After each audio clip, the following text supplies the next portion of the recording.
Well, ladies and gentlemen, I have the pleasure of the wonderful Filip Niklas. So it's so good to see you again. We've already been talking. I always enjoy seeing you so much, Filip. So I thank you for being here again. We've had excellent discussions on Hegel, philosophy, literature, art. You're a tremendous poet. You're a tremendous philosopher. So thank you so much for being here today, Filip. Thanks, Daniel. Thanks for having me once again. I always enjoy our discussions, and I really look forward to where we're going to go this time in the mental realm. Absolutely, absolutely. And again, I want to stress, I've been going through your poetry and you're a master with words. And also, a lot of people today in poetry do just blank verse where you're actually following on the syllable and you have a rhyme scheme and everything. That's very, very difficult. So before we start on Hegel, I just wanted to compliment you again on your poetic work. I've enjoyed it very much. Thanks. And there's That's very also kind of you. you've also got a lot of like really subtle allusions to other other poetic works that I really appreciate. That's really in there and it doesn't feel poured in from the top. So I appreciate your work on that.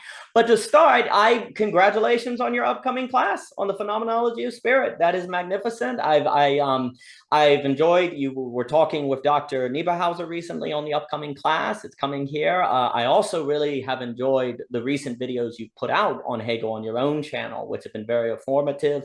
On habits, you had one on Hegel and history recently. That was tremendous. And and I just think the way that you present Hegel is very clear, it's very engaging, and it really very quickly makes you go, oh, if you don't know who Hegel is, you see that and go, this is someone I'd like to know more about. And I think that's a wonderful skill that you have. But if I'm going to come up to you and I were to say, Dr. Niklas, I hear you study Hegel. Why should I care? And why should I care about the phenomenology of spirit? What would you say to that individual, Philippe? Are you interested in living a better life? Are you interested in figuring out, whether you're living under illusions or delusions or things like that? I guess that sounds very kind of like a dodgy salesman kind of thing, or a religious cult leader. But what philosophy is concerned with, I think, what it should be concerned with is, how we're living our lives, what's going on with our lives, and how we are drawn by certain issues, values, and desires. And oftentimes they lead us into terrible situations, and we suffer a lot for it. But I think one of the most powerful antidotes to those things that plague us and things we struggle with is exactly understanding it, coming to some clarity around what's going on. Because maybe the issue is that you just have a wrong kind of mindset about something, rather than thinking the problem is as big as you think it is, and that what you just need is to analyze it properly, to diagnose yourself, right? To ask yourself potent questions, like questions that get you to the heart of the matter. So I think philosophy is a discipline of clarification, self-clarification, and Hegel is somebody who does that particularly well, particularly compelling, I would say. So that would be my first kind of initial response to. Well, that's beautiful. I like that very much. I can thank myself. I had I guess at the beginning of my philosophical journey, that everyone has their own biographical story. I had a phase of really reading a lot of the Scottish Enlightenment, read Hutchinson, Hume, like of Hume, and how for me it's interesting that term you use of kind of clarification, where you read Hume and he's constantly kind of going around. He's like, oh, you think it's like an ethical system that makes you moral? No, it's sentiment. It's really tied to common life. And sort of going, oh, wait a minute. A lot of the ideas that I have actually are more retrospect than they are I think them and then I act according to them. Well, that's interesting. What are ideas then? Are ideas simply, are they simply stuff you come up with after the fact? How can they be a more active agent? And thinking about the difference between ideas that I just absorbed and ideas I thought about and act upon, and how there's a difference between those different things, and how that kind of clarified my relationship to ideas and kind of going from there, that I always found interesting. Yeah. I was looking a little bit in your book, your assorted or thoughts, assorted reflections, and I like very much how you try to draw out kind of philosophical nuggets from very mundane issues and put it in a very accessible language, which is a tough feat in of itself, especially when you're dealing with high speculative material. But you yourself, talk about ideas as something we see through, right? But then, do you probably maybe you talk about this a bit later? I've just only started reading a little bit, but the thing that instantly comes up to me as a trained philosopher is, okay, you have this idea. That idea is the thing you see through. Well, does that mean when you are having this idea, is that something you're seeing through? Mm-hmm. Because essentially, then you're seeing through the seeing through. Yes. And can you not just go on like this infinitely? Mm-hmm. And wouldn't you have a problem of regress there? So this is, very thought-provoking stuff that comes out of reading your material, but it, I think, gets into the heart of the matter, because if we are thinking about ideas as this thing and not as something we live through, I think we might be liable to run up against regress issues and possibly contradiction. And so we need a better idea of ideas. And one in which we don't have these regress problems, because we can always fall back on our own experience. And I'm looking at you in this, this meeting, this my surroundings. I'm not looking at my own looking of these things. I am just looking, right? So something about our consciousness is doing the smoothing things out and making things immediate. So about our thinking about these things cannot be in the fashion of a kind of continuous regress or just layering on of nothing. So we need to think better, I think, about what are ideas, how do they work, how do we relate to them, and so on and so forth. And I think philosophy, Hegel, is exactly what is helping us to explicate and expose these things. Beautifully put, and I greatly appreciate you looking at thoughts. Thank you very much, Filip. That's very kind of you. And absolutely, ideas can always be an idea of an idea of an idea of an idea. And one of the things that like David Hume is very concerned about is autonomous rationality, or ideas that just relate to ideas that relate to other ideas that don't ultimately refer to common life that he talks about, or action, or the concrete, or something that you're actually doing. There's like two ditches on either side of the road, which is acting, thinking ideas don't matter, and thinking until you get a pure idea that's completely satisfying before you act.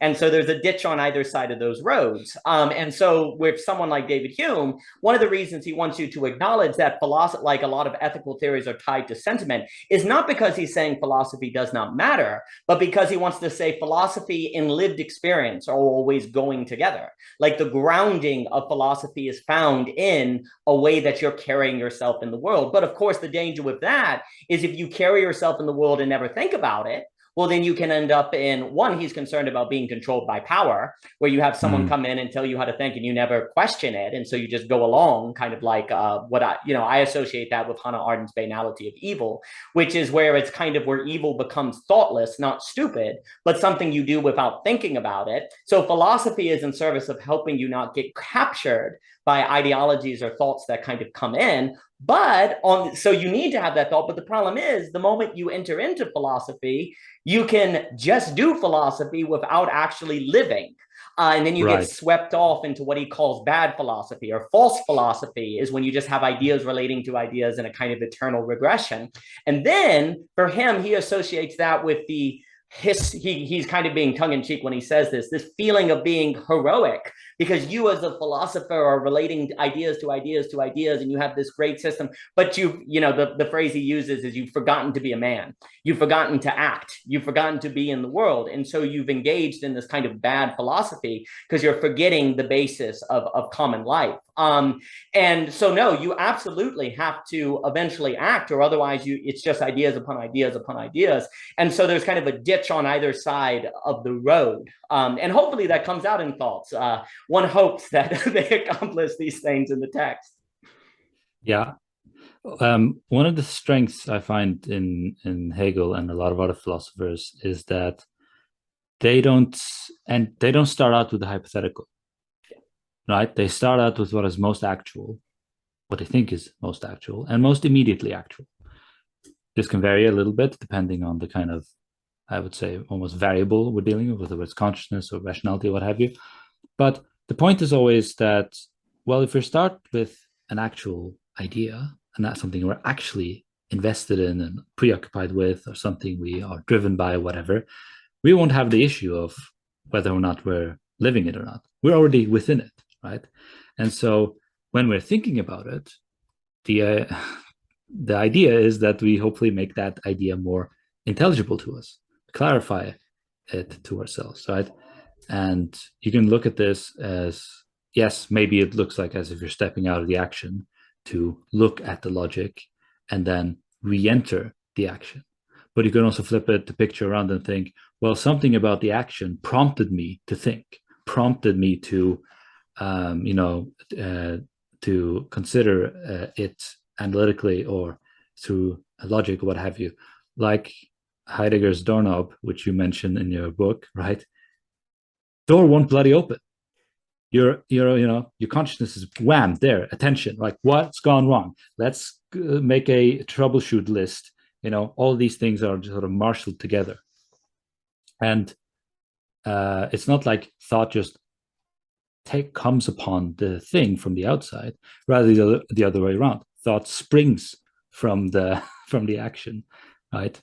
So it's rationality on site, you might say, like construction site or work on site, right? With those signs, you can put those signs up whenever you're having a problem in everyday life.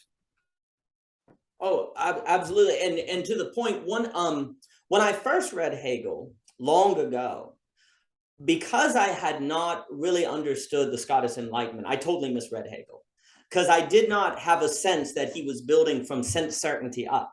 I had a sense, I brought into it foolishly, but when one is a fool, they don't know they're a fool, problematically. Brought into it this notion of this kind of system that's going to be imposed on everyday life and everyone has to conform to. But then when I went through this phase of the Scots and kind of the Scottish Enlightenment, different things, and I came back to him, it was like, oh, wait a minute. No, this isn't based on a hypothetical. This is deal with the immediacy of sense certainty. And it was pretty, and to me, that's what X number of years ago was so wild, is this realization that I had been reading Hegel through an incorrect notion, where it was more like an imposition on life, when actually Hegel is, for me, doing something much more similar. Yeah. So let me just, if I may interject. Please. I do find that Hegel stands much closer to Hume and Hobbes than people give him credit for, but it's after Kant, right? So there's a lot of huge developments in thinking and how you philosophize that Hegel takes on board, right?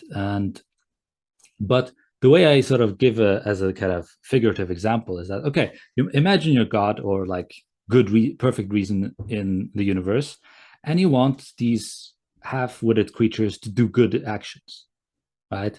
What do?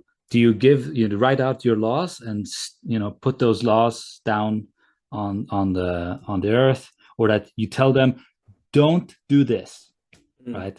If you want them to actually not to do it, right? Does that seem like a very good way of instructing those creatures to obey your will? This is like the first story in the Bible, right? It's like, of course not. This is rubbish.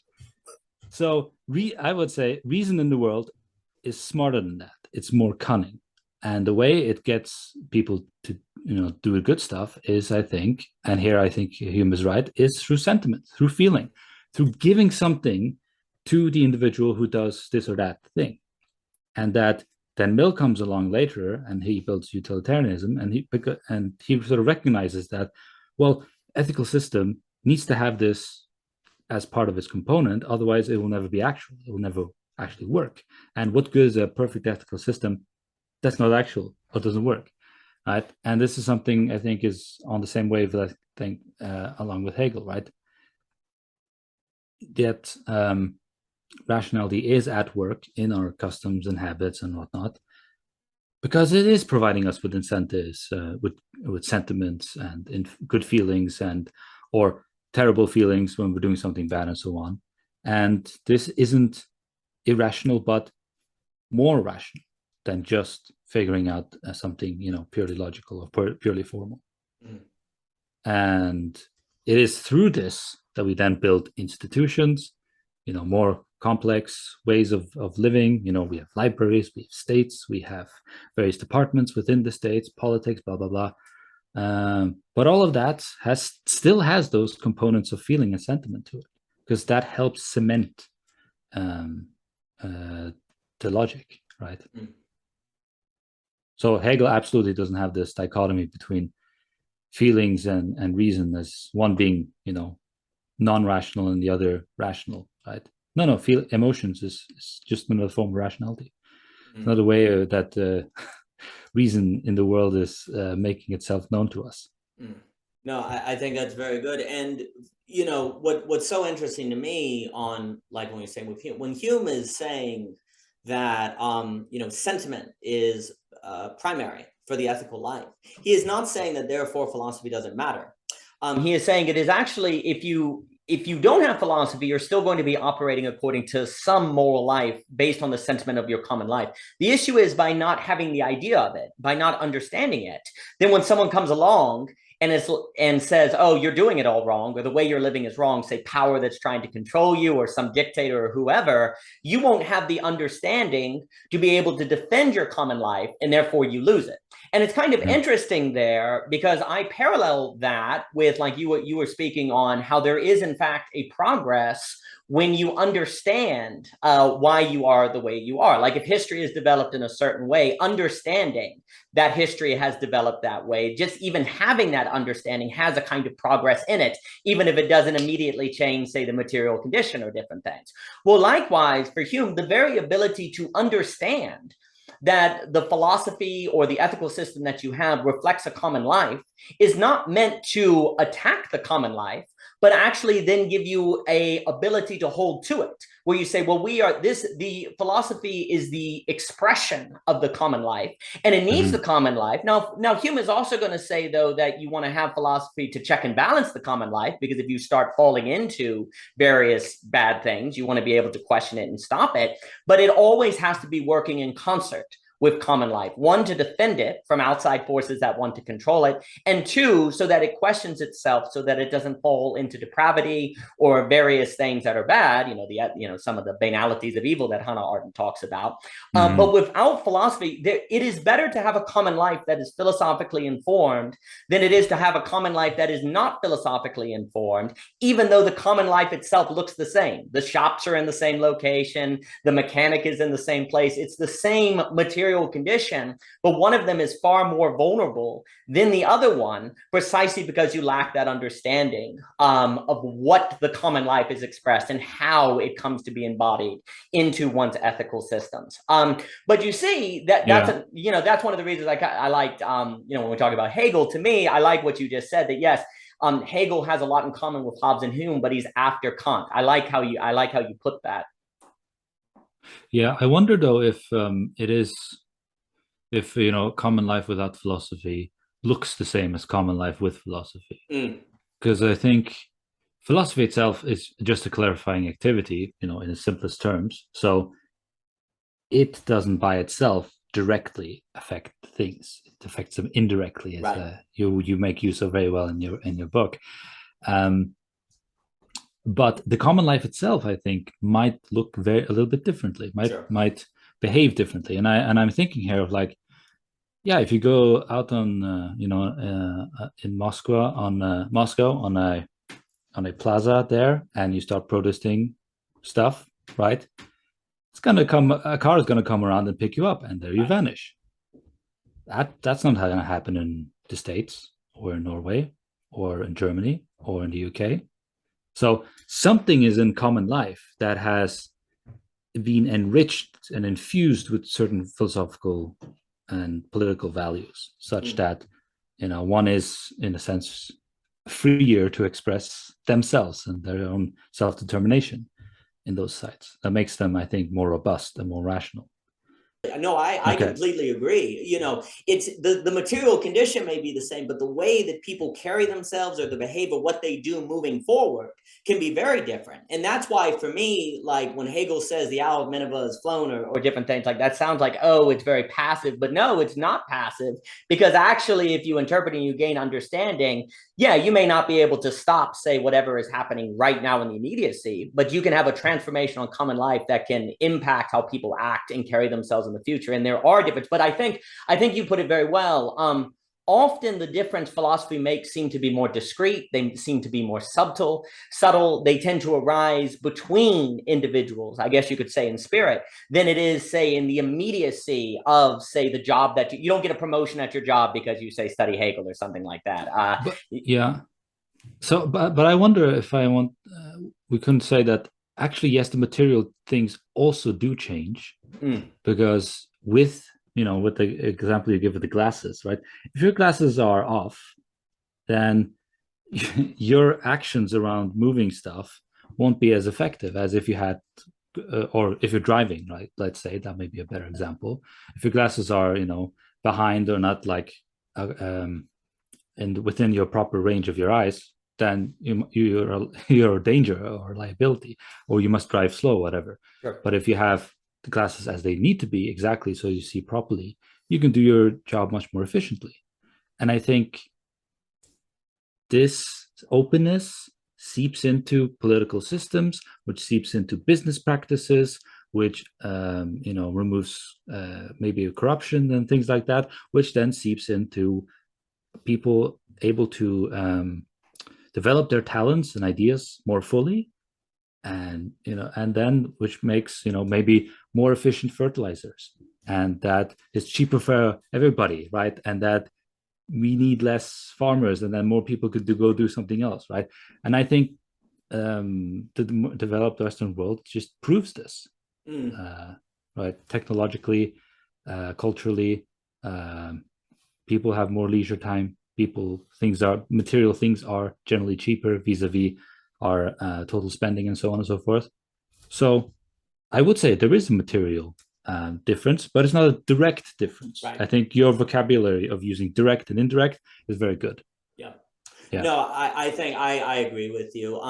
The thing that I find interesting, and I'll be curious how you respond to this, I wonder though, if one almost needs philosophy though to see those as benefits of philosophy.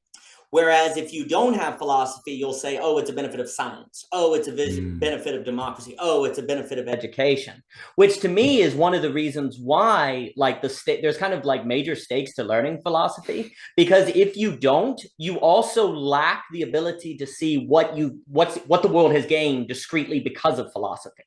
And that is where it becomes so difficult, because it seems so easy for people to think that philosophy doesn't matter. Whereas I think if you study philosophy, you actually can see these discrete ways in which it does matter. But then it's almost like if you don't study it, it's harder to get that those are benefits that arise because of philosophy. I'd be curious how you would respond to that. That's just a thought I have on it. Yeah. Yeah. So something to go with Hume, right? I think Hegel would agree with him when he says the sentiments are kind of first, they're primary, because using my previous example of reason in the world, if you're really intelligent, let's put it like this: if you're an engineer building something, right, one of the things you absolutely have to do is to make it idiot proof, right? You have to make sure that whoever uses the thing doesn't hurt themselves, right, doesn't do stupid things with it, because it's on you as the designer, as the inventor, as that developer of that thing to take those concerns into account and redesign the thing to minimize those risks. And I think ethics and reason in the world is doing a bit of the same, and that is expressed through, first and foremost, through sentiment, which kind of is like ethics. Actual ethics works in a way where reason is trying to make you do the right thing, even if you don't know philosophy. So it's trying to make the thing, the values, the rationality, the good customs, idiot proof. And so I think that's a powerful thing in the world, that something that isn't conscious of itself can still act intelligently. And this is, seems, bizarre to say, to put it like that, but it's actually something that's been going around all the time. Even animals are intelligent beings in their own right, doing intelligent stuff, even if they don't, write the science of logic. So there is a part of rationality that works perfectly well being implicit. So that goes to show that you can, this is the second part of the response, and that is that, well, philosophers can get a bit ahead of themselves, thinking that once they've discovered now philosophy and they've trained themselves in it, now everybody must have it. Everything needs it. Otherwise, things would just break apart. No, it doesn't break apart. Actually, a lot of stuff does work fairly well, even without philosophy. And that should be like astonishing to even think about. Because effectively, you have unreason doing reason. And that's just, super interesting thought. So there's a bit of humbleness to that aspect. And so, okay, but then what remains of philosophy? Well, I would say what remains of philosophy then, its positive thing, well, its activity comes into two flavors. One is this clarifying part, which is kind of more analytical, just seeing things, making things more intelligible, which is its negative activity, I would class it. Right? It's not really doing anything to anything. It's the indirect thing, as you were saying. But there's something very fun and enjoyable about doing this indirect thing, and thinking these ideas, building these ideas, learning about them. Maybe coming up with your own philosophical system, coming up with your own thoughts, right, on the matter. It speaks to one on a level something else doesn't quite reach up to, because something about this is really where you're kind of in communion with yourself without any mediation, without any false mediation, right? Because if we're dealing with things, even with pictures, right? This is the complaint Hegel has about religion, is that it's making representations. It knows those representations is not the holy, and yet it still needs those things. So it kind of stumbles a little bit. But what if we can just think the thing on its own terms purely? Well, then we're entering into sort of the genuine philosophical object, and it's a very special experience, and that nothing else can reach up to and satisfy.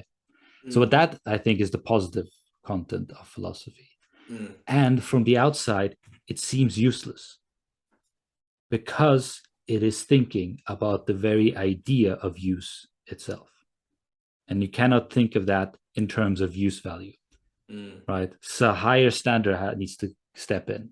And it has stepped in. We have been trying to, come up to that level all this time. Well, first, I really like what you just said about thinking about use and how you can't put that in terms of use. That's really succinct. I really like how you put that. It's interesting to think, like, on this question of how philosophy changes material condition, and you're talking about the kind of joy that you get from philosophy. Michelle and I talk about this all the time, how when you do philosophy and the joy that comes from philosophical discussion, then you can sit on the porch and not feel bored, and you're fully entertained. And man, it's a lot cheaper to sit on the porch than, say, go out to a restaurant every evening or look for something in the mall. So economically, it's really practical, actually. But it's kind of funny because the thing that's interesting to me is the way that philosophy changes your discretely. So, for example, if you don't get bored because you find joys in philosophy and you can commune with other people in that philosophical realm, that has a big impact on your life, because you literally, when you're bored, like, boredom brings with it this kind of desperation to get out of it. And people will go and spend money, and they'll go out and they can't even finance it, but they just want to get out of it. When you have philosophy, it, like, in my opinion, and a lot, that's a very practical impact, but it's discrete because you never see the alternative world where you would have gone out because you were bored. You don't get that alternative universe, if you will. So it can seem like it didn't make a difference. In fact, someone could come along and say, oh my gosh, philosophy had a negative impact on you because you're not going out and having fun experiences at the mall because you're just sitting here on the porch. Someone could come along and interpret you're missing out because you're just sitting on the porch talking. And that's, to me, one of the reasons why, I guess, why I'm saying, like, you need philosophy to get the joys of philosophy, because without philosophy and you lack the ability to have that pleasure that you're describing, you can't even see it as pleasure. And so, like, you interpret the philosophical pleasure as missing out on, say, going to the mall or going somewhere, and so it's actually a bad thing. And to me, that there's a kind of tragedy in that. There's a kind of sadness in that, because not only are you missing out on the joys of philosophy, but you're also interpreting actions of which are the very enjoyment of that as evidence of missing out. And I've actually had that personal experience where people have done that in different things. And to me, like, it's very, very clear the practical benefits, quote unquote, which is the dangerous or the indirect benefits of philosophy when I think of examples like that. Or, well, and also too, like Michelle and I talk about this a lot as well. Like, philosophy has a big impact on the ability to understand, say, if disagreements or misunderstandings or like what you're getting upset about, the ability to kind of have this philosophical gymnastic where you've learned to, wait a minute, let me jump up and look down upon it, actually helps you get out of like conflict. Because if you the philosophical gives you that vertical dimension where you can jump down and look down on it, whereas if you don't have that, you're just kind of conflicting or you're kind of disagreeing and you can't even understand why you disagree. And so another example where, for me, philosophical benefit is indirect is there are so many disagreements, conflicts, or problems you would have ended up in that you don't end up in because you have that philosophical training, but then you never see the world where you would have ended up in those. So you can always think that philosophy didn't make a difference because you don't see the conflict that would have happened had you not had it. Right. Yes. And those to me are like some examples of, and I'll give examples of how it indirectly benefits us. Yeah. Yeah, those are really great examples, and I particularly like the last insight you gave, that you don't really see the bad alternative of not doing philosophy because you're already doing it, right? So you're in that environment, but we can flip that picture, and when somebody says, "Don't do heroin because you can get addicted, and it'll ruin your life." That is a negative thing that's very clearly powerful because there's so many examples of people doing that and having miserable time out of it. And so in the negative way, it's much easier to see, to don't do something because it's bad, because there are so many examples, and we can therefore a priori reason that, yeah, better to leave it, right? But it's harder to a priori reason doing something positively, that's good, and not having the opposite of the benefits that you're having, right? So you lose kind of the relative gauge which you would otherwise have not doing something terrible, which is weird, right? Which is a bit of a lost reward, because you have opportunity costs, but this would be like the opposite of opportunity cost because you are making use of the opportunity. So yes. but you don't have that relative scale to kind of give you this sense of reward, or the opposite of discouraging you from a punishment, right? So yeah, that's, you miss out on that. But again, thinking a little bit further, why be sorrowful about a hypothetical thing that you didn't do, which is bad, and instead not take just fully enjoy the actual good thing that's happening to you, right? So focus on that, dig deeper on that, because it's taking part, and it sort of takes on a life of its own, as I think it is what happens when you're having a nice conversation, philosophical discussion on the porch with people, right? With friends and whoever, right? And something you said, which I think is correct, but it can also sound despairing, and that is you need to be able to have philosophy in order to do philosophy and kind of reap its rewards. Well, hang on. If I'm not doing philosophy, it doesn't mean I'm not in it. How will I get into it? Mm. So here we must say that, well, nobody ever gets into philosophy. One is already within Right. it. It's just a question of you're just within it in its most unphilosophical state. Right. Right? Because if it was completely meaningless to you, then there wouldn't be any sort of reaching out. But I think there's, in principle, always some sort of thing that can be, I would say, taunted, tickled, engaged, because when people come in a university, maybe they take a philosophy course, or maybe they take a philosophy course for some other reason later in life or for whatever. They're coming in as novices, but go around life having to pay a lot for fertilizers, or issues with planting things wrongly and so on and so forth, or bringing up children. These are practical problems, but you can think of them in a way that's, I think, I would say, more rational, more conducive, one that lessens the suffering and so on. And there, I think, if you have those experiences, philosophy can be something that can really open up to you, because you're already coming with the material. You are the material. Your life is the real thought experiment. You don't need these hypotheticals. You are the thought experiment. No, for me, one of the reasons, like, a lot of the Scottish Enlightenment really captured me, because I also did a lot in economics, and I always like, Friedrich Hayek or Minsky, mostly Hayek, where basically he's kind of like, hey, you can be Albert Einstein, and unless you work at the McDonald's down the street, you don't know how many plastic straws they need to order next week. It's the difference between general knowledge and particular knowledge. Like, knowledge you can only know by being in it. And the point Hayek made is that the majority of economic activities is actually a result of this very particular knowledge. And so if you try to have a top-down centralized system, they could be the smartest people on planet Earth, and it's just simply literally impossible to know in any effective manner how many plastic straws McDonald's needs to order next week unless you actually work there. And someone who has just like very avid dropout of high school or whatever would actually be more. Yeah, just a very small comment. Like, if you do try to figure out how many straws, you get Soviet plan economy. Exactly.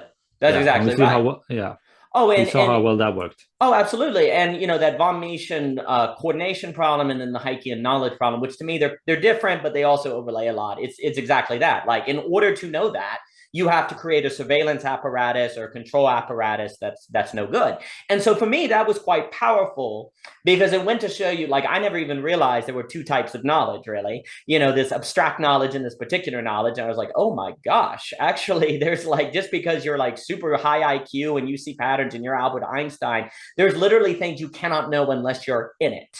And so you need to have, and so then when I ran into the Scots, I'm like, oh my goodness, this is like a whole lot of philosophers or thinkers that are trying to kind of base philosophical thinking on the immediate everyday or the common life, and like what you're actually going through, and building up from that in honor of that, and to defend that and to better understand that, as opposed to replace it. These are philosophers that are looking to have philosophy be based on the concrete, not on a hypothetical, and to honor that as opposed to replace that. And then I come to Hegel, I'm like, oh my gosh, I never realized Hegel was doing something similar. And so it's like, because I had read him before, and kind of, unfortunately, it's embarrassing to say, but did not get that at all. But then to come and say, wait a minute, this is an individual who's actually basing the philosophical work that they're doing, not on a hypothetical, but in the very concrete, on the everyday, on the lived experience, and that are working on the now, and going and trying to understand that better. So that was a reason, like, for me, that then revisited Hegel. Yeah, but it is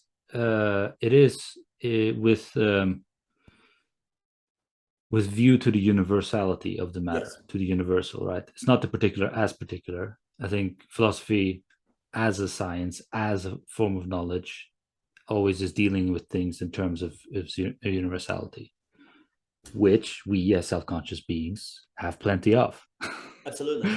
But the example you give of the person working at McDonald's ordering straws, and then the macroeconomic people trying to figure out in the movement of the whole machinery, and the futility of trying to go from the general all the way down to the particular. It's much more efficient for the whole to let the particular have its own mind. Yes. To let the person who is in that McDonald's figure out, yes, we need 20,000 straws because I know, because of these customers and these movements, these seasons and so on, because of this area, they have all the knowledge. So you don't need the higher more general thinkers to intervene.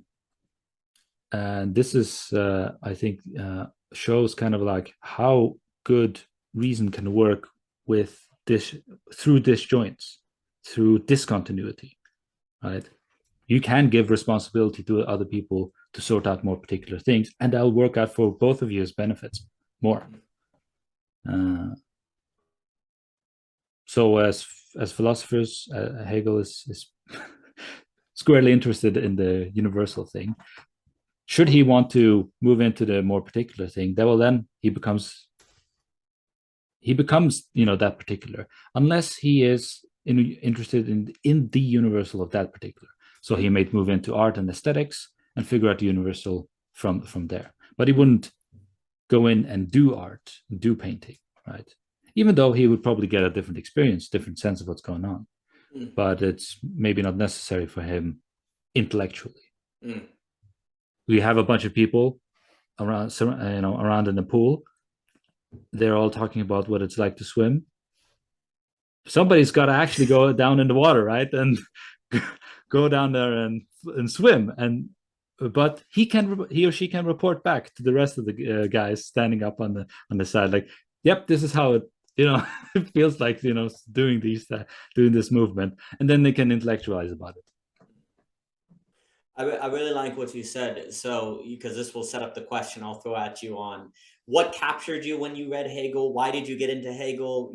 Is that the first philosopher you fell in love with, or what is? So that's setting up, because what I wanted to say is, so I was big on Hume, and big in the Scottish Enlightenment, but it felt like something was missing, and that's basically an acknowledgement of the universal. So I was all about Hume going, okay, there's a really good defense of the particular. There's a really good understanding of philosophy as defending common life. But it also feels like philosophy is doing that and something else, something regarding a universal that I found lacking in Hume, despite all my love of Hume, because, he really does a very good job of showing that philosophy cannot be thought without the particular. But that's kind of the end of it. That's a very big generality, because it's like, okay, we've done that, but what now? Like, what does it mean to that'll move into the universal? And then once I came back to here, I was like, oh my goodness, he's actually bringing into the universal, which is kind of adding to where I feel like Hume, it's not that Hume was wrong, but Hume was incomplete is the language I like to say. Like, he leaves that open, and it's really, for me, Hegel that then comes in and starts to add to that. And that's where I've gotten into Hegel, because he's taking into account the universal. So for me, one of the reasons I've gotten so interested in Hegel is because, in my interpretation, I found someone who I felt was addressing what Hume did not have. Even though Hume, I think, did a very good job of showing that autonomous rationality, thought to itself, ends up being a force of destruction. It can be something very bad. He shows how philosophy is necessary for the defending of common life, but that's basically it. And you're kind of left saying, well, is that all philosophy does? Is there something else going on? Because like we're saying about this kind of joy that philosophy can bring, or this sort of understanding of a universal dimension, I did not find that in Hume personally. Whereas when I walked into Hegel, it was like an address. So then I go from there. So that would be sort of my story of what got me into Hegel. So if I were to, and you're free to comment on that, but if I were to throw that question at you, some of the things that got you into Hegel, that gripped you, first love, etc., so forth. Yeah. So before I go into my response to the questions, I would just comment to what you said, and that is that I think all great philosophy leaves something open. I agree. And that is a virtue and a strength, right?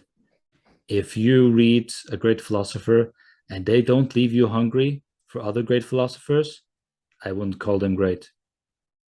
They tap into something and they do what they can in their life, in their lifetime, but oftentimes they live from a different time, and that already kind of on the face of it, it means that something there is going to be incomplete. But yeah, there's just so much wisdom, right, that flows around that these great philosophers are able to capture within their thinking, within their time. But my experience is that it should leave you open to take on more, that you want that. And that won't depreciate what you just read. Hume isn't worse off because you're reading Hegel. No, Hume is getting better. Yes. Because now Hume is kind of working his way and getting, insight in Hegel, like the Hume in your head. And when you're working on Hegel, and then Hegel might prompt you on to Aquinas or Spinoza or Merleau-Ponty or Sartre, right? And man, is a great party, right? It keeps on going. There's no end to this because of the infinity of self-consciousness that they're all trying to explicate, and how this, what this we're doing, our activities relates to reality, because whatever we think of reality has to be one that includes the thinking being, right, that thinks that reality, and so on and so forth. So just to add to that really quickly, and then I'll let you answer the question. I think one of the worst things people are led to believe is that if a philosopher leaves you hungry or doesn't address something, that means they failed.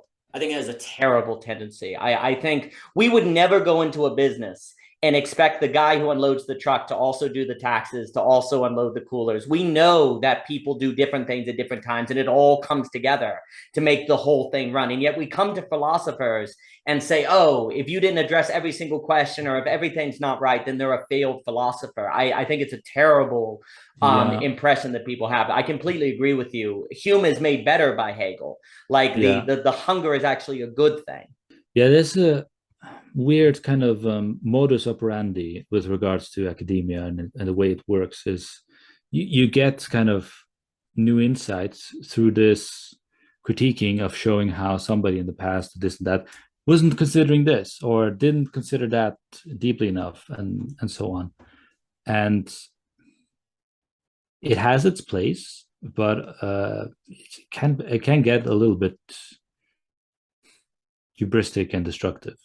Right. It's just the language. Like, instead of going, oh, they didn't think about this, they were wrong about that. If you had a more charitable language of they left unaddressed, they left open, this was an area they didn't explore. But there's so much in the language of how thinkers are taught that, like you said, hubris, I think it's a good word for it. I think the best way with regards to those things, is just turn around, right? Don't spend any time on it, right? Don't give it any energy and thought, because then it just sinks into you when you start getting angry about it, and maybe even resentful, right? Ressentiment. You don't want any of that in your life, so just leave it. Let whoever is doing those things do it, and do what is more fulfilling and what works for you, right? That's how I would sort of think about it, because it's more of an attitude thing than anything else. At the end of the day, it's the matter itself, the philosophical, object, content we're interested in. Yeah, and then before giving it to you on the Hegel, for me, if you say, oh, this thinker didn't address X, are you saying that because you're saying, therefore, I need to work on that? Or are you doing to say, therefore, I don't need to, you dismiss the person? Like, it's a different thing if you have a mode where you say, oh, Aristotle didn't address this, so let's do the work. It's one thing between seeing that as a call to you to work or to think or to read other thinkers or to do more work, and another mode where it's a kind of dismissal. Critique should never be dismissal.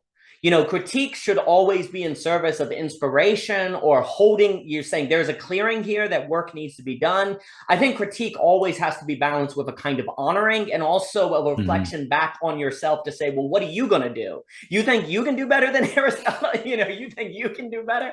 And so that's, I guess, how in my head I try to balance it. If you're going to critique, there needs to be a spirit of honor in it, and also Are you critiquing because you're trying to figure out what you need to read next, what you need to think about next, or are you critiquing as a sort of superiority thing? I think that's kind of how I think about it generally.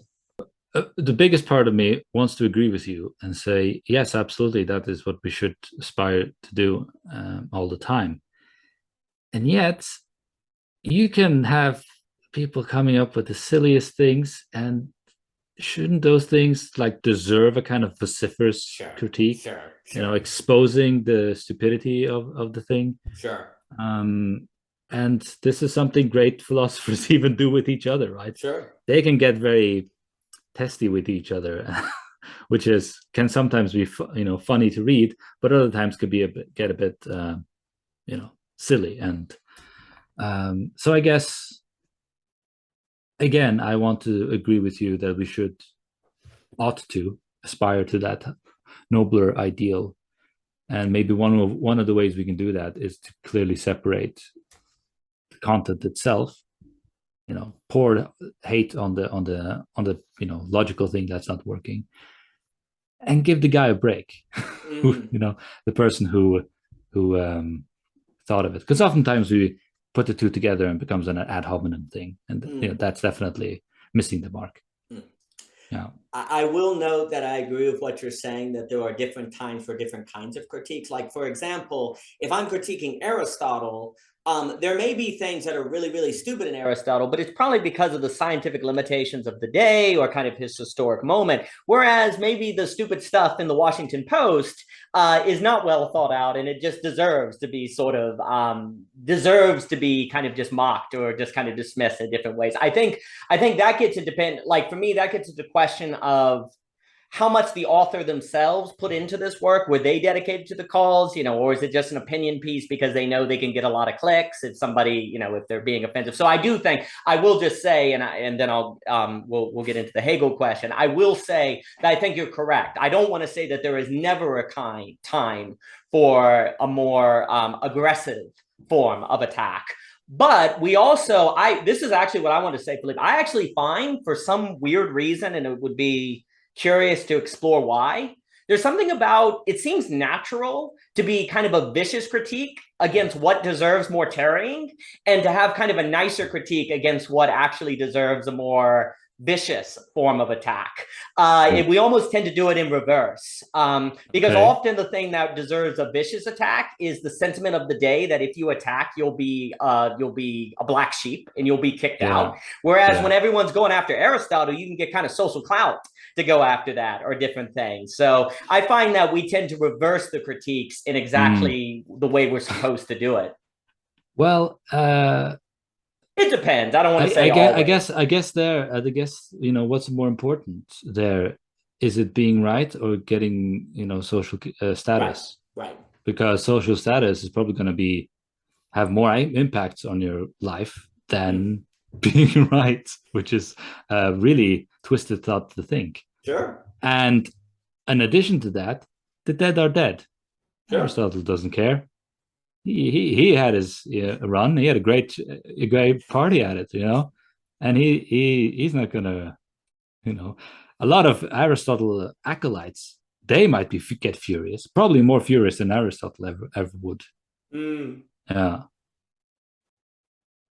No, that's a whole different thing. No, that's a funny the thought. Fanboys. I would even say, you see, it's difficult because that even gets into the philosophical ability to pick your battles. Like, you actually have to be able to discern. Like, if you just kind of go with the flow, well, then when for David Hume, when the force, the power, the capture, delusion capture comes into your common life, being right will equal bowing down and letting power take over. And there it's going to be very important to stick to truth, but then you might get killed, so then you have to decide if you want to do that or not.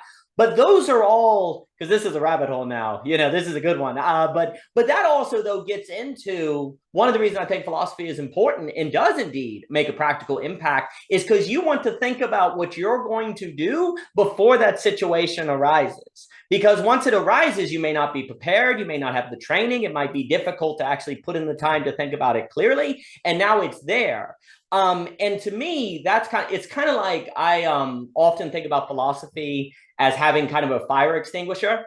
99.9% of the time, you do not need the fire extinguisher, right? It just kind of sits in the corner of your house and you don't use it. But the one day When the oven catches on fire, not having the fire extinguisher can radically transform your entire life, because now the entire house had burned down. Now you have a massive, massive problem. And I'm not saying philosophy is just a fire extinguisher. I think we've talked about other ways where it's very, very useful. But there are situations where, when you don't have it, not having it can make a massive difference on the trajectory that you go forward, just like having a fire extinguisher or not. But I think that question of, truth or right, yeah, that's a good one there, Philippe. Yeah, I wonder. So Socrates, he picked truth. Yeah. Doing what's right and dying for it. But I think Hegel, at least going off from the phenomenology, first of all, the proposition itself is barbarous. I mean, the fact that such a situation arises means something is deeply wrong. And the place I'm thinking about is the stuff in the self-consciousness chapter about struggle to the death. There, you have an opportunity to choose what you think is right, or bow down, become a slave, sacrifice that for something that is regarded as not essential. So there, Hegel kind of brings out the same issue in different terms. And he, at least phenomenologically, on that place, sticking with what you think is right can get you killed, dead, or you kill the other person, and it's a loss situation. So maybe sacrificing what you think is essential might be necessary for a time, might lead you into something else that's in order to realize that maybe you didn't have the whole picture. But again, the circumstances are barbarous, right? It's actually, to begin with, that particular situation reminds me, there's a novel called Silence, which is about, and actually Scorsese made a movie about it, but it's a very good novel. I've watched that movie several times. You have? Oh, it's a great novel too.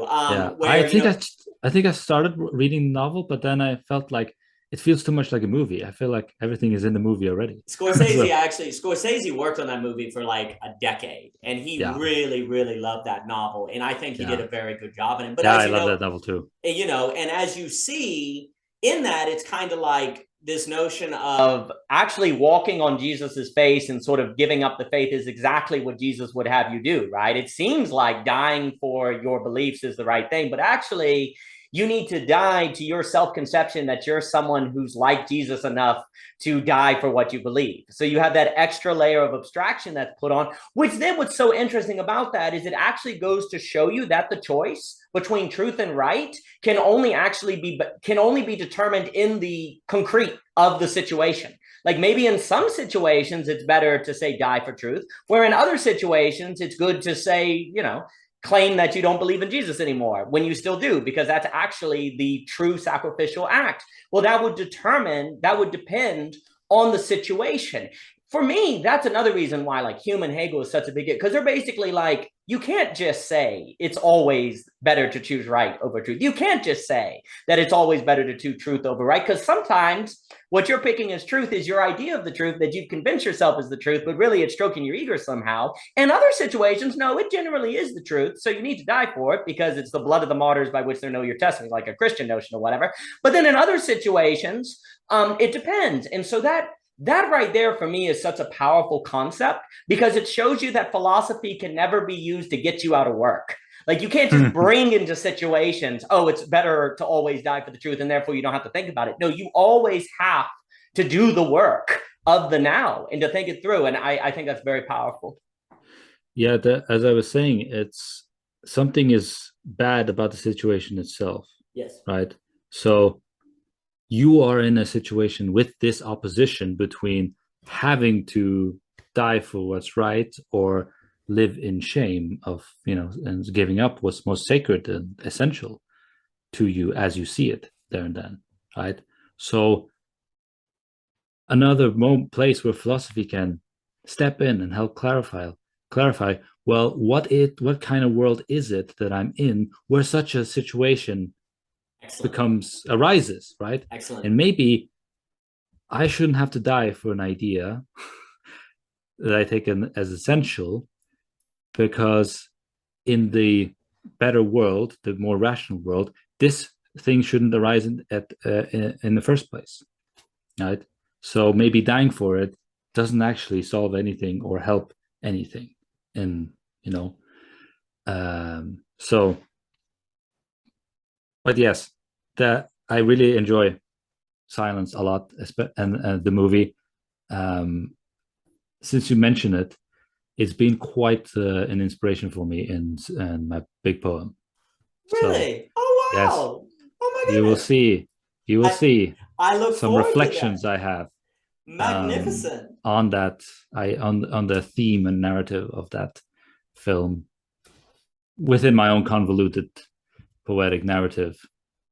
Yeah. Well, it's not convoluted. I know that. I can tell you. And first of all, that's tremendous because I think that, well, one of the reasons I think studying literature, and then one of the reasons also, like literature is always interesting because you can always find a story of the other side. Like, so for example, there's a story where the hero going and saving the princess is good. But then there's another story that shows you the possibility of the hero saving the princess, not because they care about the princess, but because they want everyone at the castle to think they're a hero, right? They don't actually care about the princess. They actually have an egotistical motive. In literature, precisely of story shows you that you cannot necessarily determine if the same situation, in both stories, it's the same situation. Prince saves princess, knight saves princess, but actually they're entirely different because of the motivations, because of the reason that the person is doing it. And so for me, a reason, again, like Hume and Hegel, those all came to me because from all the work I did in literature, is it says, you need a philosophy that actually is aware of the fact that the same situation can actually have different meanings, you could say. They actually mean something different. In one situation, the knight saving the princess is wholly good. It's actually the right thing to do. Where in another situation, the knight is actually a bad person, right? It looks like it's good, but they're actually a bad person. And so for me, when you put that very well, like the question becomes, okay, if we can't necessarily philosophize if it's always good or always bad to go save a princess, instead, let's ask almost a higher level question. What kind of world are we in to where it is possible that the same activity, going and saving a princess, in one situation is good and in another situation is bad? And how do we discern, like, in that situation, if we're, say, someone in the town looking at the knight, how do we determine his motives and how do we determine not their motives? And what if we're the knight? How do we determine our own motives? Like, how do we go about doing it? So what kind of world is it that you find yourself in that situation? And those are the kind of questions or framings that, for me, come out in Hegel that I find fascinating. Yeah. I'm reading right now in preparation for lecture the middle bit of the Spirit chapter called Culture. And later on in that chapter, Hegel talks about the Enlightenment and the struggle Enlightenment has with superstition. So in preparation for that, he lays out how consciousness at that point has sort of split itself into two, between faith on one side and pure insight on the other. But Hegel goes on to say, well, they're actually dealing with the same object. Yes. The very same thing. But they're thinking about it. They have very different perspectives about the same object. So, and then he sort of, unfolds this and shows how one leads into the other, and yada yada, the usual Hegel debacle, as he does with all these things. But that might be a nice example to then, the one you use with the princess, which is something fairly familiar, what everybody can relate to, and then help elucidate some really technical thing about Hegel. But what he is actually talking about is something extremely familiar to us, and something we might kind of be under the influence of and orient our lives around all the time. Having faith in various different things, or thinking we have insight about so and so, right? Let's take these categories in their universal sense and see, how how they're intertwined, Mm. right? And what kind of world both of them form part of. Mm. Yeah. So in Hegel's story, I don't know if you how much you remember, but that whole section ends up in absolute freedom, Mm. which ends up in absolute terror. Right. Right. So you have this development that of enlightenment struggling against faith. As it struggles, it kind of becomes faith, but a perverted faith, a worse faith than anything else came before it, and it manifests itself in its extreme in those actions of the French Terror, and the embodiment of that. Yeah, interesting stuff. No, So, well, anyone like to know more? We are doing this course on Hegel's phenomenology. well, and I'll what you said right there, like for me, a way I think is like Hegel unveils that everything contains a destabilizing element in it. That everything contains in it. Just when you think you get freedom and you have absolute freedom, then it destabilizes itself into absolute terror. Just when you think that superstition is bad and you should get rid of it, it turns out there was something in superstition that actually was beneficial, but you just threw out all of superstition, so that may not be good. So there's always a destabilizing, but also something that there was a reason why people followed superstition. It wasn't just because they were stupid. It wasn't just because, we're so much smarter, we don't fall into superstition and we're better than them. No, there was a reason there. And it's important to acknowledge that, but then to also follow how that through time can turn into something else that then destabilizes itself and destabilizes itself, and then it goes and so on and so on. I find that a very helpful mental model because, like, if I'm just talking about my own daily life, like, you never think that, oh, once I get that job, then everything will be set. Oh, once I'm married and have kids, then I'll say, yes, there will be good there, but then there will also be a destabilizing element that if, by the way, you expect, you won't be overwhelmed by and depressed and kind of fall apart when it occurs, right? Like as a general mental model, and obviously this is an extraction from Hegel, but just thinking, oh, I learned from Hume that philosophy has to not forget the concrete. It can't be top down. It has to arise. But then from Hegel, you can't forget the universal. Oh, and by the way, everything has a, very general, everything has a good, but a destabilizing element. Well, then you live in a manner expecting that. Then you live in a manner where you don't think that once you get X amount of money or once you get this state, that's going to be the end of it. Something will arise that will then possibly turn that bliss into terror or that serenity into horror. That if you know that's going to occur, though, you are ready to be active to face it.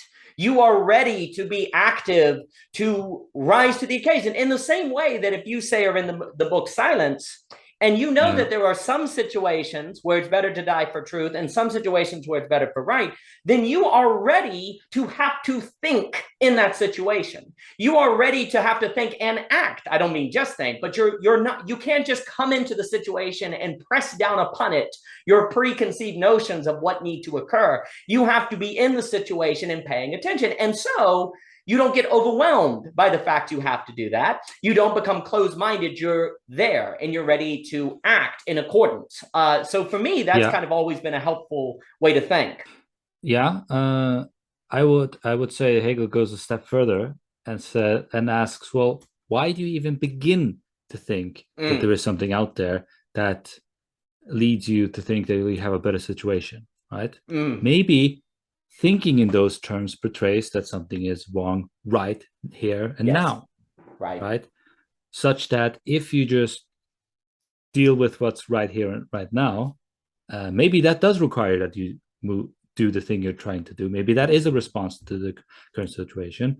But if it isn't, then you need to mold around your current, actual situation such that thing never arises in the first place. That would probably be the best, most effective ways of dealing with that. Because in the more fulfilled actual situation, you wouldn't have this idea of, yes, I just need to cross this threshold, then things will be better. No, thinking in those terms is the very problem. Well, this is right? why everyone needs to take your class, because this is why philosophy to me is so amazing, basically, if I'm just to say blah, blah. You know, we were saying at the beginning that philosophy gives you the ability to sit on the porch and be satisfied and to find a joy in that. Philosophy both simultaneously, when you follow the Hegel, you know, when you follow Hegel, gives you the bit like you're in the now. You're not looking to say get to the mall. You're not looking to escape the situation. One, because you have that philosophical life to find the joy and the happiness in the moment and just the wonder. Man, isn't like look at the what does it mean to be human? Look at and there's the wonder of that. And then not only does it give you that ability to be satisfied on your porch, but then if a situation arises where you have to choose between true and the right, you actually, that ability to sit on the porch is part of the very preparation to be able to know that you have to think through that situation, because that's what philosophy has been doing. It's been making you think through being on the porch, being in the garden, being a parent, not looking, but looking, you know, now. And then when the situation arises, you're actually ready to do it. So it's amazing to me that philosophy does both of that. Like, that's what's so, well, you know how we were saying earlier, there's this way in which philosophy, if you don't have it, you also don't see the consequences of not having it. Well, it almost works it works on the other side too, where if you have it, you get the future, present, like the benefits all come together kind of in the same act. Like the negatives, not having it all come together in the same, because you also don't even have the philosophy to know that you don't have it, and therefore you don't see that counter. Well, likewise, when you engage in philosophy, the very joys that philosophy bring contribute to you being here now, not looking to escape, not being present, which is precisely the mode that you need, that if you end up in a situation, say, where you have to choose between right and true, that you are more able to discern the particulars of that situation so that you're more accurate in that discernment. Now, of course, no one can know for sure, but it's a certain mode that you carry as you go forward. And exactly because you say, if you end up in certain so-and situation, nobody knows so-and-so what happens in, you know, future reality, whatever, also suggests there is some novelty to the, you know, the circumstances in one's life, such that you cannot, you know, be prepared absolutely. Yes, absolutely. Right? This is, otherwise this whole thing would just turn into formal logic. Absolutely. Right? Everything just follows deterministically. So I agree with you. One can train oneself, prepare oneself. And in doing so, one is also not just hypothetically getting ready for something to come, but in getting ready for something to come is a really nice way to be. It's a nice way of being. It's a more fulfilling way of being. Completely. Well, to me, this is what's so interesting, is that you prepare by not preparing in a way, but by living. Like, you prepare by living. And it's weird, because if you're like, if you mentally are saying, I'm doing this to prepare, then you're not preparing. In the same way that you're like, oh, I'm doing this to journey, Hegel's like a non-journey, right? You know, it's this weird thing where if you're only doing what you're doing to prepare for something, you're not prepared for something. Where in fact, living is preparing, that doesn't view itself as mere preparing. And that is, to me, that weird paradoxical state that philosophy kind of trains you in a way, or habituates you to, or skills you, skills not a word, but it should be, to handle and to know that life is this way. There is a kind of like there is a kind of vulnerability there, because you're literally trusting that living is preparing, where it feels more certain if you consciously prepare or do, but that would require you to assume something about the future, which you don't know is the case. But that feels less vulnerable. So it's interesting how thinking about preparation as living requires a certain level of vulnerability, openness to the unknown. That then, for me, this is why philosophy for me helps me live in that manner. Like, it helps you live. And so people should take your course so that they live better. Yes, indeed. I just want to add that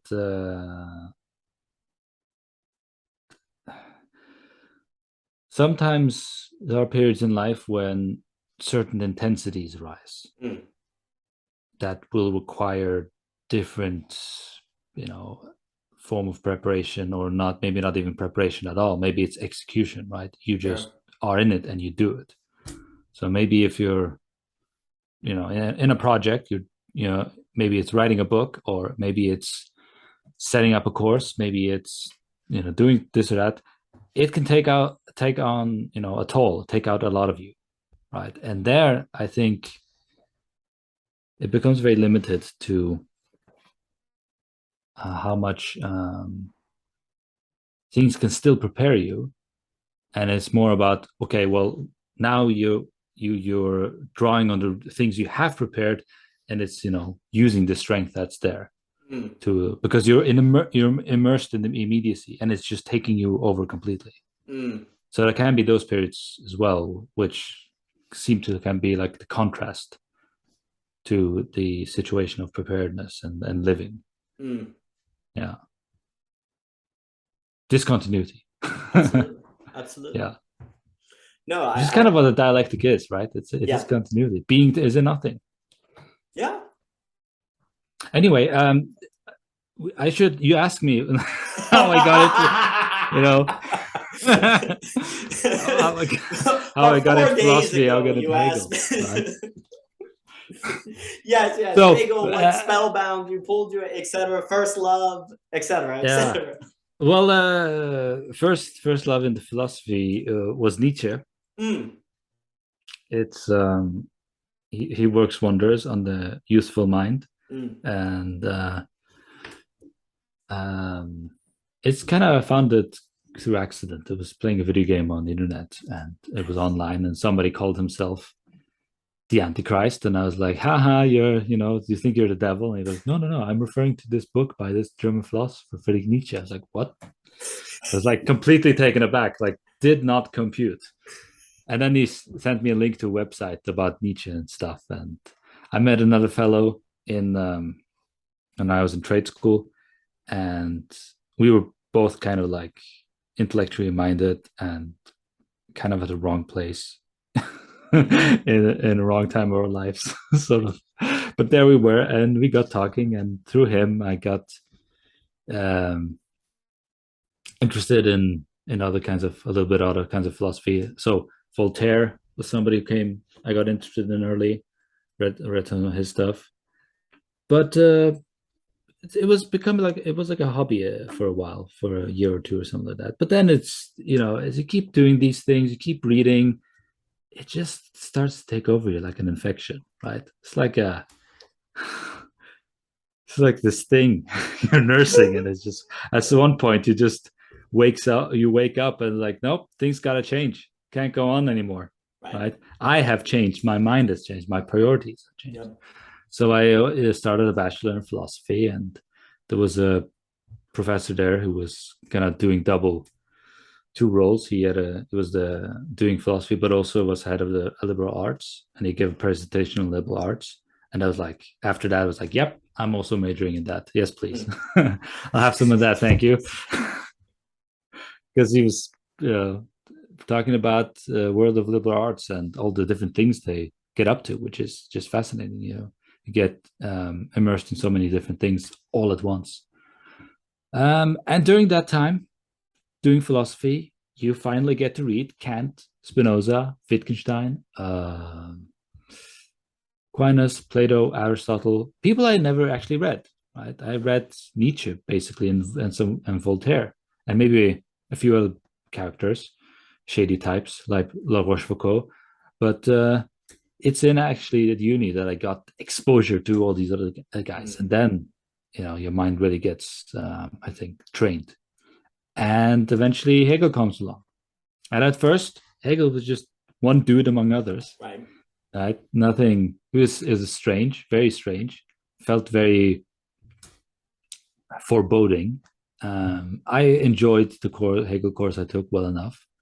But it wasn't until later on, when I wrote my paper on it, that it started to sink in and something clicked. And then I decided to write my bachelor thesis on it, which was on Hegel and Spinoza, which deepened my interest more. That's when I read Houlgate's commentaries, and I was like, my God, this guy is really opening up Hegel to me. Wow. I feel like I'm understanding what this is about. And then it all just like became like a self-programmable path. It's like, if I want to do more philosophy, I have to go to Houlgate in England, study with him. So that's what I did. Did my master's at Warwick, which was not on Hegel but on Kant, just to do a little break, do something different, and then back to Hegel on my PhD, and did that, and here I am. And what pulled me to Hegel, and it still pulls me to Hegel, is just the intensity of the thought. He gets, I think, at the heart of the matter in a way that doesn't soften it, doesn't kind of cherry pick it or make it ideological. Feel so much of philosophy kind of can fall into that trap of edifying it, beautifying it, but Hegel gives it to you raw. And he lets you do the struggle, which I talked about, and you are much more rewarded for it. Yeah. And now I find greatly rewarding to teach Hegel, because it helps my own thinking to be able to discuss it with others, to be able to present it, because as you know, reading Hegel, it's not easy, it's tough. But I know that when I was doing it, I had guides, I had teachers that were very good. And I think that's necessary in any kind of profound discipline, whether it's philosophy, physics, economics, right? You need people there to help you along, to show you your own strength. Fantastic intellectual biography. I appreciate you sharing that, Filip. You put that very well when you say that Hegel gives it to you raw. Way back in those younger days when I first encountered Hegel, tragically, I fell into that simplistic take of, oh, Hegel's a bad writer. Oh, he doesn't know what he's saying. That's why he's convoluted, blah, blah, blah, blah.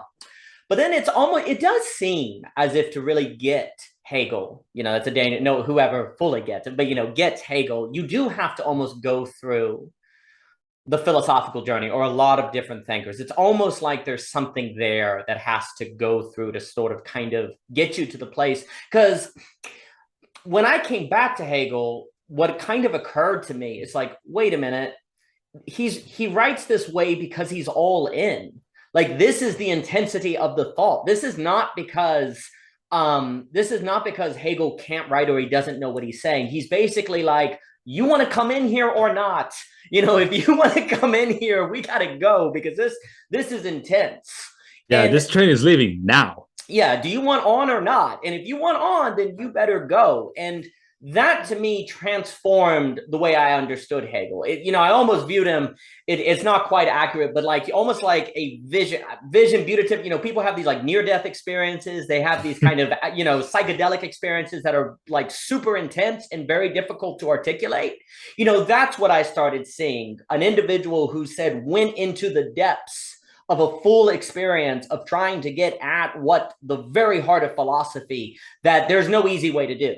There's no easy way to do. And so you have to decide, do you want to do that struggle or not? If you don't want to do that struggle, okay. But if you want to do that struggle, then you have to go through Hegel, and you're going to end up having thoughts of that level of difficulty, precisely because we were talking about it earlier. There seems to be this kind of bothness, this kind of destabilizing element, and trying to articulate that is very, very difficult, because it basically seems to go against how the mind naturally thinks. The mind seems to naturally think in terms of good, bad, true, false, freedom good, not freedom bad, as opposed to, well, hold on, there's a point at which freedom can become an absolute terror. Hold on, there's a point in which actually something that's positive can become bad. Hold on, there are some situations in which you should choose right instead of true. Brain don't like that. Brain don't want to think that Brain way. doesn't like that. You're absolutely right. And that is what gets us into trouble a lot of the time, is that kind of fixed categorical thinking.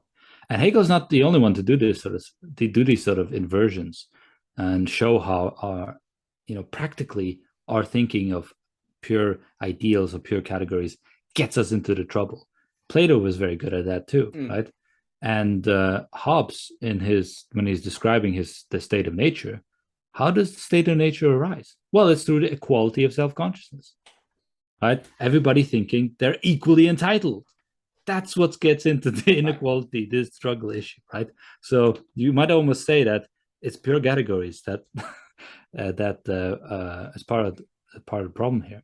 Yeah, I love what you said about pure category, because again, like if we go back to what we said about Hayek, you can't have just a single type of knowledge. There's abstract knowledge and there's the particular knowledge, which in of itself, the difference between being Albert Einstein and working at a McDonald's, that creates a checks and balances, right? You know, that can help avoid some of the terrors of pure category. But that also means that to avoid some of the problems that arise from pure category, you have to be an active thinker. You have to be doing what Hegel is doing. Otherwise, it's very likely that you're going to be falling into a pure category. I like to say, and then I'll give it back to you, that the brain is kind of a frenemy. You know, it's your friend because it helps you think, but it's also your enemy because it really likes pure categories. And so that creates problems. Yes and no. Oftentimes those problems are necessary problems, right? Because if you wasn't able to put any kind of pure category fixity, we won't be able to do philosophy. That's right. We won't be able to do math or any kind of wonderful stuff that we get up to. So it's a double-edged sword.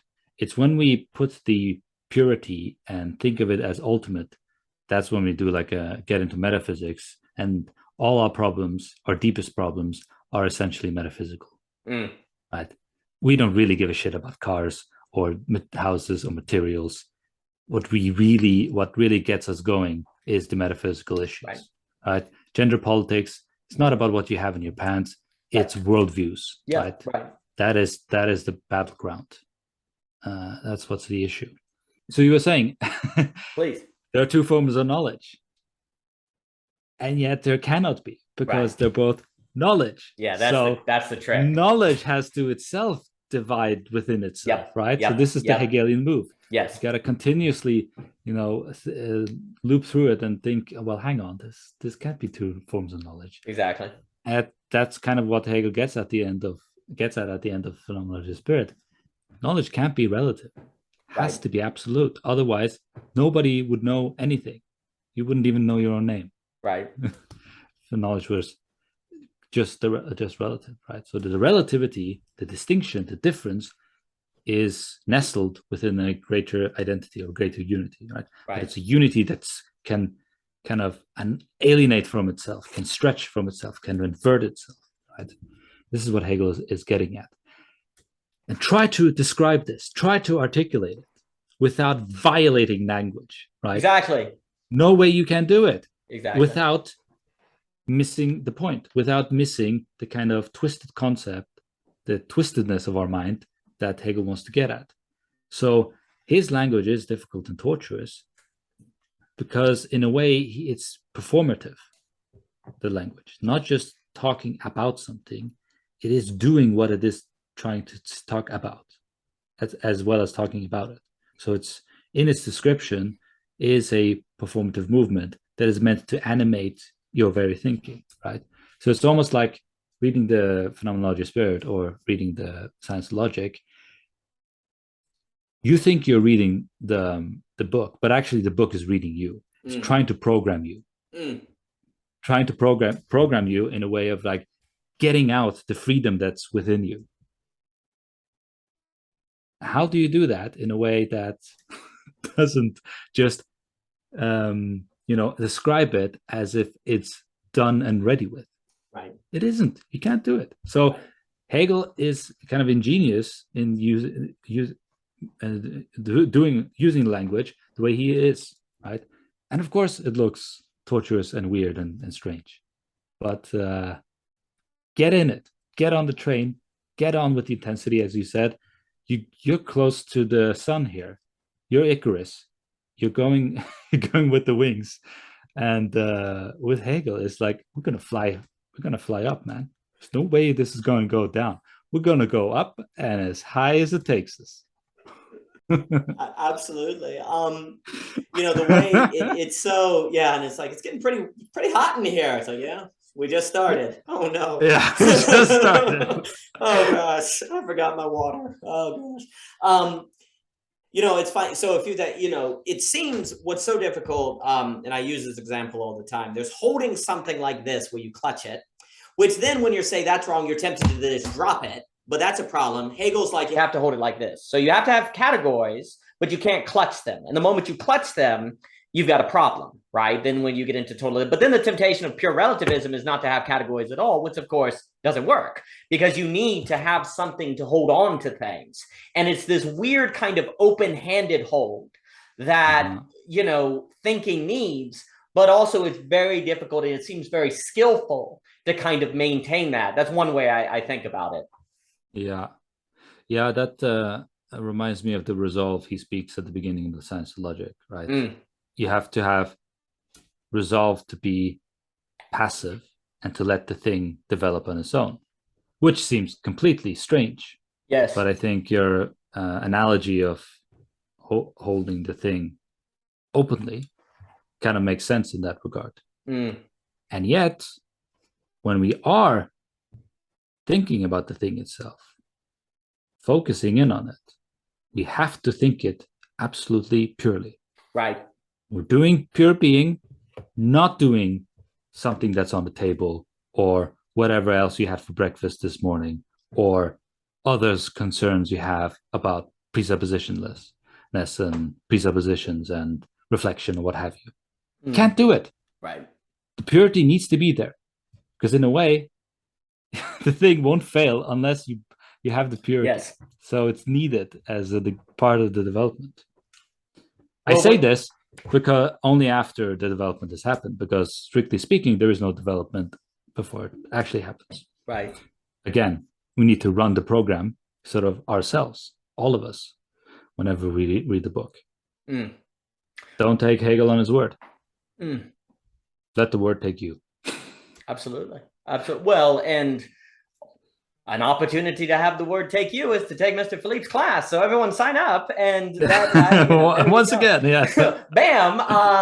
I really like what you said about the needed failure, because that's one of the things too that was really appealing to me regarding Hegel, is this kind of idea that you really do have to think the category genuinely, or you're not really thinking. And yet that means you kind of have to set up yourself to fail in a way. Right. And yet that failure is necessary, a necessary failure. And that is, again, a kind of notion that I think is just very, again, I keep saying practical, but it's very good for life. I think is to kind of see that, no, you need to take risk, and even risk that you know you're going to fail at, because that is actually part of what has to occur for development, for going forward. And like Hegel kind of makes that so central to his thinking. Before I forget, it's not perfect, but I was talking to Michelle about like what is Hegel's dialectic, because there's all these different ideas and none of them seem correct, and some of them are just kind of getting at it. And of course, the dialectic can only be known in the reading of it. But there's some, an image that came to mind. However, funny it is. There's this old Robin Williams movie, Disney movie called Flubber. And Flubber is this kind of goo stuff, and it could stretch really far, but then it would plop back down. It's a really funny movie with Robin Williams. But Flubber is like, it's this blob, but then it would come apart into parts, and it would come out, and it could shapeshift in different things, but then it would come back together. And there's a way in which thought, it's like it's splitting apart. You have these things, but then it has to come back together into a category, and then you have to split it apart again. And it's not relativist, like there's nothing there, but it's always got a tension pulling it back into the whole. It's kind of just like stretchy goo or different things like that. And if nobody's seen this movie, they'll be like, wow, Daniel's drunk. It's still daylight outside. Well, Daniel's high. Wow, what a Flubber. Okay. Look, when I was 8 years old, the TV upstairs with the we literally had a used TV that had metal clothes hanger. We took a metal clothes hanger, found this old TV, and literally found a channel, and we got ABC. And one Friday night, on Thank Goodness It's Friday, they were showing the Flubber movie. And we sat on top of the dresser because we didn't have chairs and watched the Flubber movie. So I'm going back to childhood here. It turns out that was the movement of spirit to understand Hegel's dialectic, was the watching of the Flubber movie. So now it all makes sense. I see it now. But that kind of way that thinking works, where you have to pull it apart, but the moment you pull it apart, you have to remember it's going to pull itself back into the whole, into the main concept. But you actually also have to pull it apart to understand what is going on in that concept. But then you have to let it go, and it comes back, and you're always working with this tension that you're pulling and that you're occupying by, that doesn't really fall into, well, what I'm trying to say is if you're trying to describe flubber in language, it's going to be really weird. Like languagely capturing a shape-shifting blob that is pulling away and pulling into pieces and then coming back together is not something that you can easily capture in language. But that's what Hegel's trying to do. And when you see that, you start going, oh, and I guess this was a revelation for me. Oh, it's not that Hegel can't write or that he doesn't know what he's saying. It's that what he's trying to say is something that metaphorically is like describing this flubber, that is describing this thing that pulls apart and comes back together. And that's why it's the style it is. That's the way I take it. So I appreciate you listening to my nostalgic moment in childhood on Friday night ABC. I really appreciate that, Filip. Thanks, Daniel. That's a great educational pedagogical tool one can use, I think. Yeah, because it does. I don't know if I think I've seen it in a remote place in my childhood years myself. Did it change? Like, can it turn into characters? Yeah, it could like take forms and perform and different things, and then blop together. It could do all of that. But so it was also kind of stretchy. It's a bit like the Pokemon Ditto. Yes, but that's actually quite good. But the difference is flubber also is like you stretch it and it pulls. That's one of the reasons I kind of like it, where it's not. Yeah, so it's like it's better than Ditto. It's got more. Yeah, it's got that tension in it. But I also played Pokemon as a kid, and I got all 150 and went to a tournament, and some jerk had Mew, and that was not nice, and I was not happy about that. Somehow we got the secret Pokemon, brought it to Lynchburg, Virginia. I was not ready for that. I thought my Charizard was going to be really great, and no, we got obliterated by Mew. It was not fair. Totally not fair. Oh, damn. Sorry to hear that. Yeah, well, it's never too late to get I'm going to train Haven. I'm be like, Haven, we got to go to the gym. Get your Pokemon cards. Like, they've got this big, giant white Game Boy. Like, they got all these slick things and different things. But no, I was thinking about Flub. Well, you know, Filip, I appreciate everything on what got you into Hegel. If I were to ask you as an interesting question, which, you know, because Hegel's so much about freedom, and you've talked about that, and it is such a big deal. How would you say, and you've already spoken to this, but I would be curious if you have anything else to say on it or to add. What are ways that you feel like reading Hegel has made you freer or helped you be free as a person? You know, because Hegel is so much on this notion of developing freedom or centering on freedom. Is there something about reading Hegel that increases freedom in your own life? And that's an open-ended question. The answer could be no. I don't know. But I'd be curious how you would respond to that. Yeah. That's a great question. Thanks, Daniel.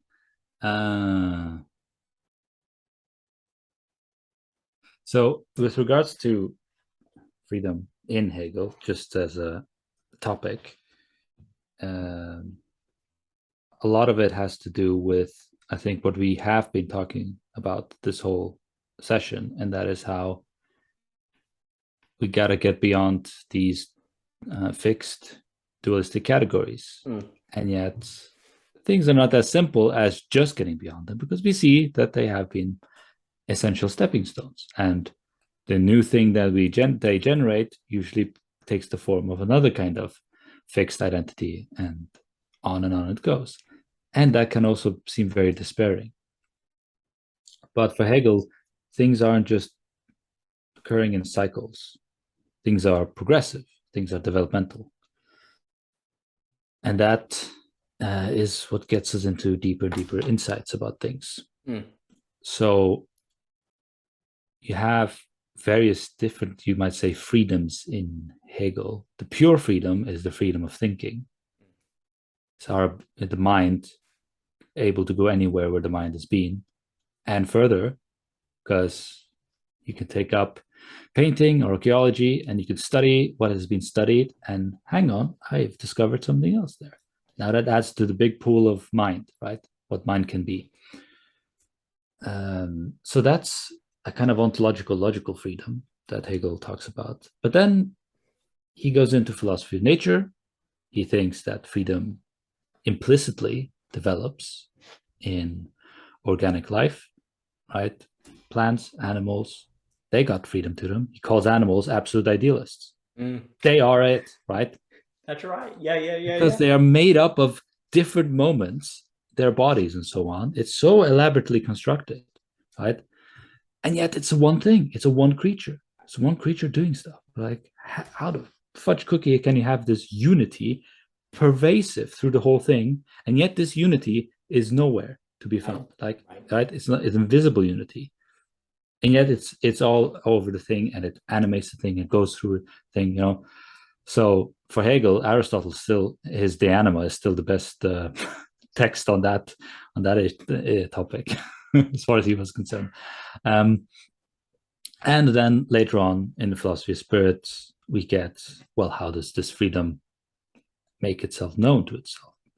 Well, makes itself known to us self-conscious, self-explicating creatures. And it has its house in language, right? And in expression, in articulation. But then, how the hell can language, which is something done and written, be able to express something that's living and performative? Right? So Hegel, again, as we talked about, is manipulating language, pushing it, right? Like Beethoven was pushing his orchestra. Like, no, you got to be able to do this, right? Pushing them, right? So there's and I think all of that kind of is part of the story of freedom and how it's manifested to us in reality, in the world. And Hegel talks about it from a philosophical standpoint, from through logic, universals, and so on. But the issue can be as simple as somebody who's a musician, right? They have a certain freedom in their project and what they do, and you might have blues or jazz concert where there's a lot of improvisation and so on going on, and somebody plays a wrong note, right? And everybody knows that didn't sound nice. That sounded bad. That didn't work with whatever else was happening. But the true master, they hear it, and then they play something else that turns that bad note and makes it make sense. And the whole thing becomes all the more beautiful for it, right? So Hegel is I see is like that in his craft, in his art, in his science. Now, to the personal part of the question, for me, to start with the most obvious, it's nothing philosophical I can't read and understand. I think Hegel's trained me really well to deepen my patience with arguments and thoughts and texts, and read very closely, precisely, and think about things. So there is a power in that, having that skill, and Hegel's prepared me for that. So this is kind of the most immediate thing. Secondly, I would say, in a way, things that used to concern me before don't really matter that much anymore, because I see now that the playing field is a lot bigger than it used to be, and I am after the big stuff now. Right? And I know the big stuff. You don't need to rush it. You don't need to worry about it. It's gonna be there. You just have to make yourself ready. And when you are, you'll step into it with serenity and joy and intensity. I think that is kind of like the life of the philosophical life that is within that activity. So that has certainly been very lifted a lot of things in life for me, that I can always count on that, and that nobody else can take that from me. Because in a way, I've given that to myself from this struggle, from this work. And yet it's also something that's been given to me. Because I didn't discover, I didn't make it from nothing, this whole thing. It was already there, and I can get to be part of it, this bigger thing. So these are the boons I have found philosophy in Hegel, and I feel all the better for it. Well, Filip, that was such a beautiful answer, and true. I appreciate you sharing with that. Well, it's because of the great question, right? Oh, well, you answered it greatly. That was beautiful. I think what Thank you're you, saying. Daniel. Thank you. I think it's wonderful that you are teaching a course to help other people have that same freedom and to extend it to them. I think that it's a wonderful opportunity. I think it's, again, just good of you to put the time. It's not easy to put together lectures like that, and for you to do that, and then to also host a space for the discussions, because those discussions are where so much of the fun and the things open up. And so for you to host that at Halkyon is a wonderful thing. Filip, where can people go to sign up? When does it start? Where can they go to learn more about your work? And I really appreciate this time, Filip. So where can people go to sign up for everything and so on? Well, the course itself is on Teachable, so there you can find information and enroll. Most of the lectures are produced and uploaded, so you can get started already at your leisure. This live seminars will start in about 2 weeks' time on 16th October. We will meet on Sunday evening, well, evening in Europe. I think it's an early afternoon in the US. But I think it's a time where everybody can make it. Most people around the globe can make it work. And if you're on the fence, if your curiosity is piqued, but you don't yet know if this is something for you, I've made lots of videos with Johannes and and some of my own on Johannes's channel talking about Hegel, talking about the course. It's more information, more also gives you a vibe of what it's like on these things, and you can get a sense of what's going to be in the course and how the course is going to be a bit like. Then I have a few things on my own channel that I put out about Hegel. Try to expand the space on that on YouTube. So those are the things I would recommend. So we'll probably post those things in the comments below and description, so people can have a look below. Yeah. No, the resources you put out are magnificent. They are clear, and they certainly open up the horizon of Hegel and make it engaging and something that one wants to go into and struggle with, precisely so that the freedom that you noted so beautifully and eloquently, your poetry, comes out in that in a very engaging and informative and inspiring way. And I think the content that you've put out only points to that and pulls people into it, because they want to be pulled into it, because they've had a glimmer of the horizon of that freedom that you expressed and would like to be part of it. So thank you for what you've done. Thank you, Daniel. I really appreciate it. I appreciate it very much, Filip. And thank you. Yeah, just the final thought I had, it came to me earlier during our discussion, but given we're in a tornado of thoughts whenever we discuss, it's so easy for things to just get thrown away. And then you later on see, well, hang on, I know I had you up there. And so you talked about how one has to decide to do these things, right? But I think if you already are in a situation where this comes up as a decision for you, something else has already put half the work in it already, right? So something's opened up the thing for you. Something has been given you the gift and allowing you to have the chance to give that gift to yourself or give it to others, right? And everyone should do your course to give that gift to themselves. I think I can see how that sounds very devious. No, I agree. Man, we should not. There should be some sort of regulatory oversight on philosophers to prevent them from becoming pure sophists or rhetoricians or marketers, right? Because we would we know all the weaknesses of the mind, right?